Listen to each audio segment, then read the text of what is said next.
guys. Twilight na nga pala ngayon ng tanghaling tapat. Look at that view guys. Oh my god. This is one of the most great experience again here in Paracale. Look at that. Namiss ko nung puntahan. So may mga stranger student nga pala dito. Ayun oh. Nagpa-practice sila ng kanilang dula-dulaan. Andito nga pala ako ngayon sa landing. And ngayon lang ulit nakapag-content kasi ngayon lang natubos yung cellphone na to. So samahan nyo ako dun sa dulo.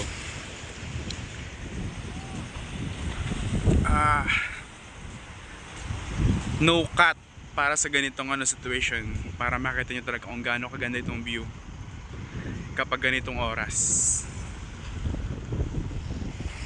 Share ko lang, this is one of my may masterpiece talaga yung combined ng natures, ng sky at ng ocean. Ganito talaga yung hilig ko dati noon pa. Ayan.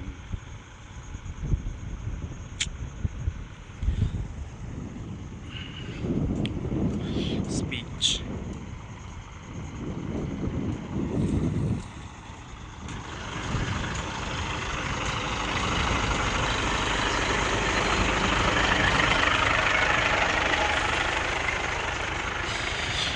Grabe. So, parang gusto ko rin ma-experience sumupo dun sa dulo.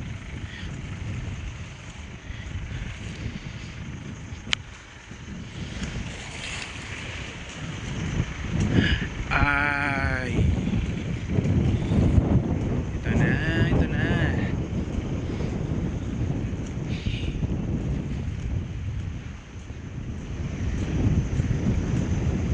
Tingnan naman kung gaano kaganda yung mararating mo. Gantong gusto kong tambayan ganitong oras. Kahit na maghapon ka pa. Lumanghap ng sariwang hangin. Enjoyin yung view sa malayo.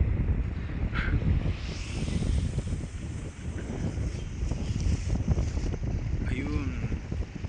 May nangingisda pa nga dun sa dulong yun.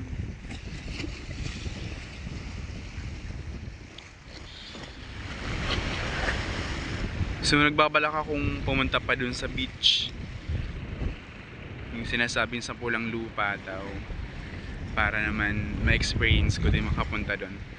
Dito pa lang kasi napupuntahan ko. Binalikan ko lang kasi talaga sobrang ganda kapag tanghalin tapat dito. Para naman may share ko sa inyo. Ayan.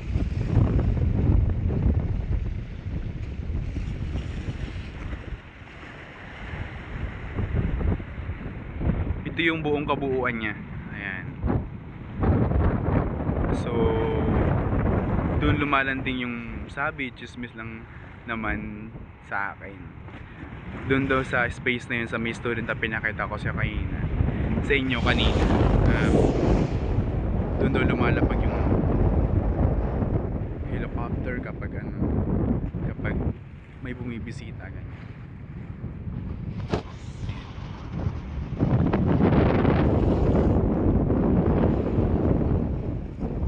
Ganda, di ba? Ayan. So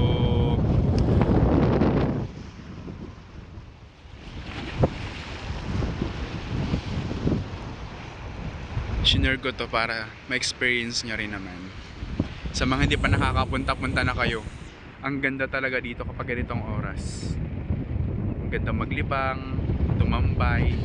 Kasi useless dito yung araw kapag tanghalin dapat useless yung sikat ng araw or yung init ng araw kasi sobrang lakas ng hangin, hindi mo ramdam yung init.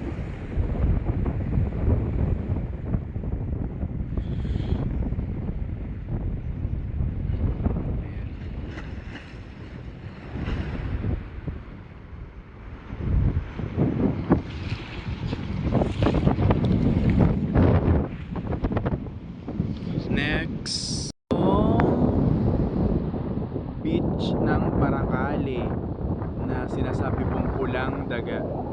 Bicol po kasi ang salita dito. Ang ibig po sabihin kasi nung daga is lupa.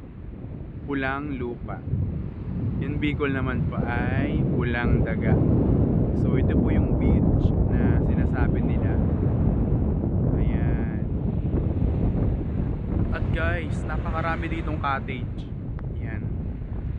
Lahat ng puno dito sa mga sulok niyan, lahat may cottage yan. So dadaling ko kayo dun sa pinakamagandang room dun. Samahan niyo. Napakarami pong bata na nag-i-enjoy mag-umpisa ko sa dagat. May mga nagpipiknik din po dito. Ayan.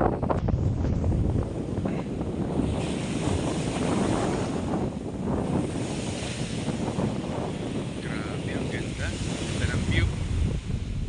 Ayan.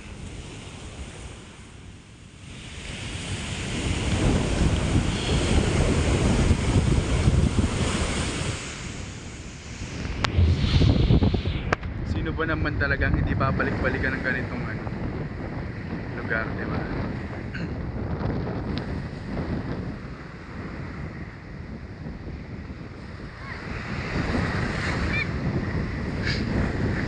Dami pong bata naglalaro.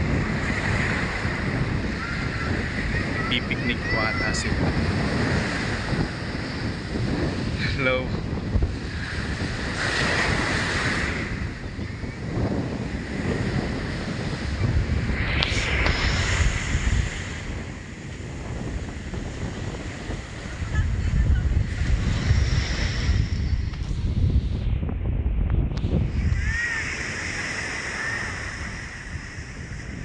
Ayan, ang gaganda ng cottage, ang lilinis, plakado.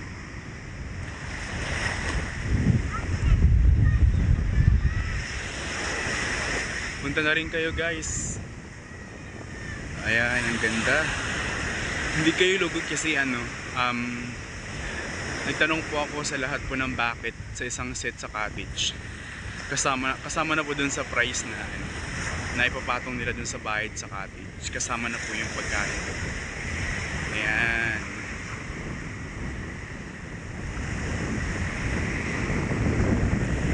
Ang ganda.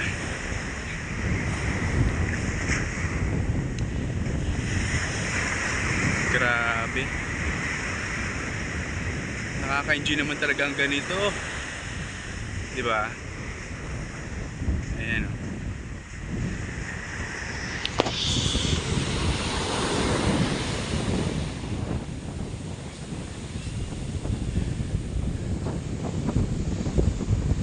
Ang sarap kapag walang masyadong pollution talaga.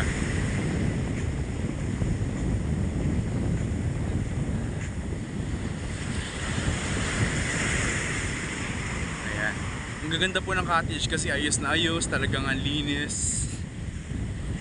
Talagang tatambad sa iyo yung napakagandang view. Ayan.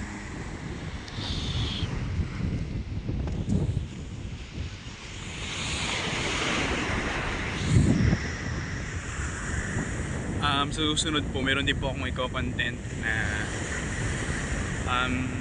Calaguas Island naman po. Which is dun din po sa may sa amin yun. Talagang ang ganda rin po talaga dun. Beach din po siya. Pero isa rin po ito talaga sa napakaganda. Ayan. Ang beach ng Paracali. So, ito yung mga bawal. Papakita ko sa inyo. In case na pumunta kayo, papakita ko sa inyo yung mga mahigpit na ipinagbabawal.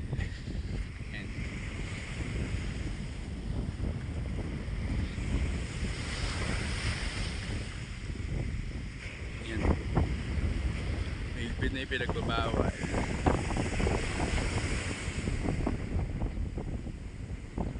Ayan.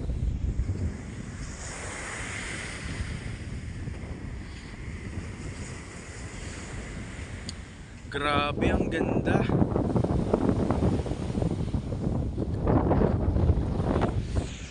So, napagalaman ko din po dito, nagtanong ako kanina na napakaraming content creator na rin pong pumunta dito. Talagang hinahayaan nilang i-promote itong place na to dahil napakaganda naman talaga,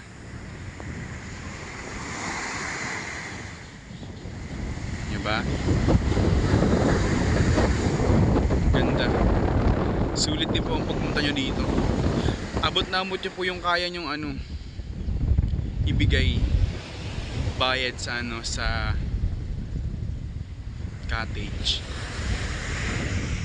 Ang sarap pa po daw ng mga foods. Ayan. Sumaglit lang po ako talaga dito kasi gusto ko lang talaga makapunta.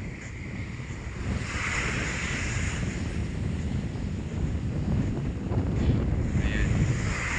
Para naman at least may share ko sa inyo yung yaman pa ng Bicol.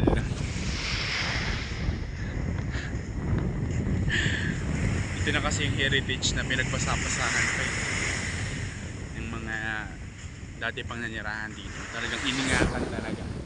Kitang kita naman, diba?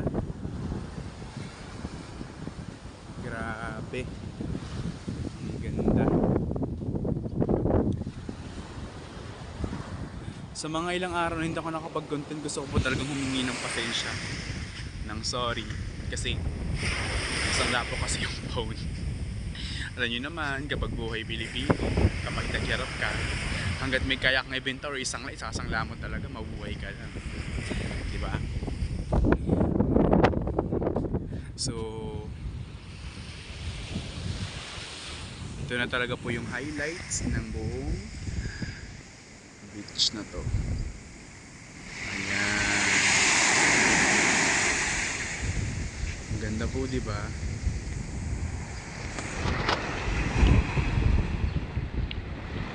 So ito lang po yung content ko for today's video. At nawa po sana nagustuhan nyo. Salamat po.